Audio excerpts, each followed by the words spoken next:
Good evening. How are you? Well, it's very comfortable out. Thomas Jefferson reports the temperature's 71 degrees. And the humidity's 26, so that makes it comfortable. Even a tad chilly, since I'm used to more warmth, I guess. The adjustments abound. The wind is at 5.9 miles an hour. Breezy, the Weather Service calls it. So does Thomas Jefferson. There are some tricks that attempt to conceal from us what is going on. I'd like to say they were all unconscious, but I know that they're not. These people trade in deception, both sides, to be honest, and those who don't want to do anything especially. So, for example, you hear the words, "We want the government to be transparent." What the hell does that mean? Isn't what they're really saying is stop blocking our demand for information, or stop stonewalling, or stop hiding information that implicates you in one of the grandest, most miserable experience in this nation's history.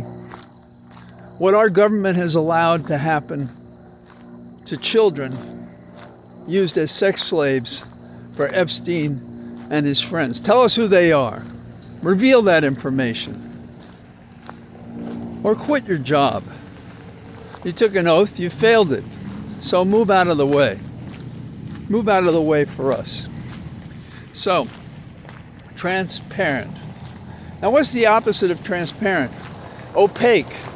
You don't hear them use that word because they don't figure anybody knows what opaque is.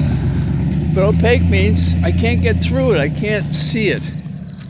Instead of a window, I got a wooden board. So, transparent. When they say we want transparency, say stop it and accuse them of blocking the information, of hiding the ball, of abusing America as you abuse the children who are abused by Epstein and others. What is the president hiding? The president is hiding his involvement with Epstein and these associates, and perhaps worse. But he's been fighting like his very life, reputation, power depend upon it. So you know it's not nothing. And here's the trouble with that. The information we get from the government, 100,000 pages if we were to get what they reported, by now have been gone over. There have been slights made in the information. You say, how could I say that? I'm accusing them of lying. Yes, I am. And do you know why? Because a fella is now on the Court of Appeals, Beauvais, who told members of the Injustice Department to lie. And those who refused were fired.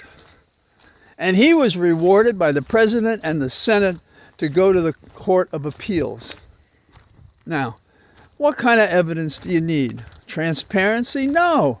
Accuse them of the crime that they're committing. They're concealing information. They're defying rules of disclosure. And they're making politics with it. There's no problems with the data, except the ones the Injustice Department makes. Okay, now, I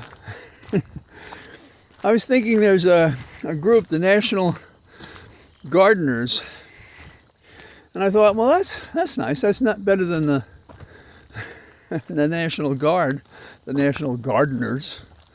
I can get behind that.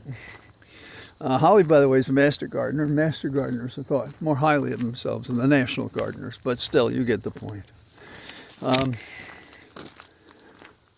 Returning to the question of Epstein, Representatives Massey and Khanna, Republican and a Democrat, think they have the votes.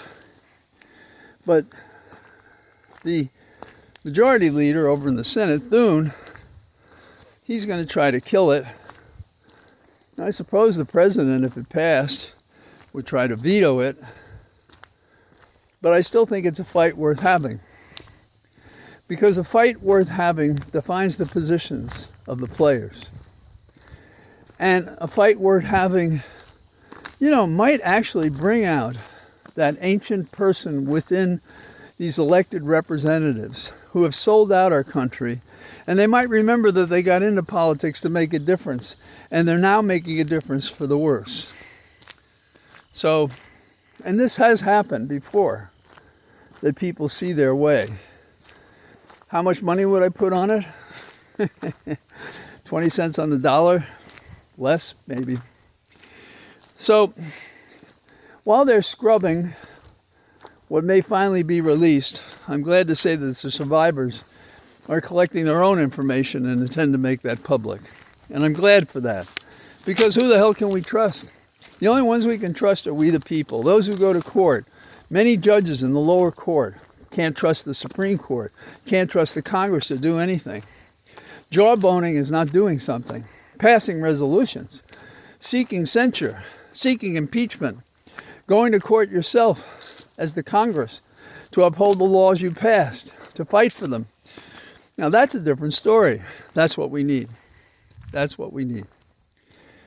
Trying to pick out a couple of things. Now, I have read that fishing boat that they say was a conveyance for drug dealers, narcotics dealers, coming to America. Now, as I understand it from one report, correct me if you know better, that boat was struck and destroyed 1,000 miles from us in international waters. 1,000 miles. Was that boat going to America? Did they get their plan? No. No narcotics were retrieved. No bodies were retrieved. No identity given of the 11 narcotics dealers. This was an out-and-out killing. And it makes sense as you're declaring that no longer are we interested in defense, now we're the War Department. We're the Department of War. And we go in international waters and we kill people. That's what we did. We killed people. Now, how do we protect the highest levels in our government for doing such a thing? Would they kill us? We vote the wrong way, say the wrong thing, belong to the wrong organization, look the wrong way. Are we yellow? Are we black? Are we brown? Do we look different than the white male that is prominent in this fascist regime, Trump's regime, and those who will do anything he says, apparently? J.D. Vance, he said they were protecting citizens by killing persons they knew nothing about. They say they knew who they were. Okay, then tell us. Confront Venezuela and say, how could you do this? They can't.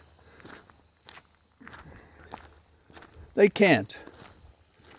This is part of the terror campaign of the fascist in the Oval Office. That's what it is. I call it murder. They say, what?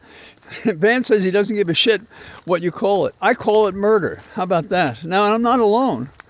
And a strange bedfellow, politically speaking in these terms, Rand Paul, said it was despicable to do such an act without a trial. I couldn't agree more. And in the category of ultra-fascist acts, we have an interesting thing coming up, maybe this week. If you've been following the goings-on in Brazil, only because of the crazy things that Trump is doing, you know that Bolsonaro, the former president who made an attempt at a coup, is being tried for that. How about that? A country that actually tries somebody for doing something like that. So what will Trump do if he loses the trial. We know what he'll do if he wins the trial, but he's not going to. So I say confidently in this day and age. So it's a nice day out, and tomorrow we're back in the grind. I've been working on cases this weekend, and I enjoy doing that. For one thing, I think about that, different kinds of problems than the ones that engulf America. But I can't escape those either, nor can you, I'm sure. But I hope that we believe, as I think is the case, that we just keep the press on. We keep having people like Newsom and the people from Illinois and Pennsylvania stand up there and shout at the criminal Trump. Newsom has I think the best credentials so far on this, but we have a couple of people out there who are ready to fight, and we need more and more fighting for this republic, fighting for our individual rights and liberties. So that's what I got to say from the Cathedral of Trees. I hope to talk to you tomorrow. Bye-bye.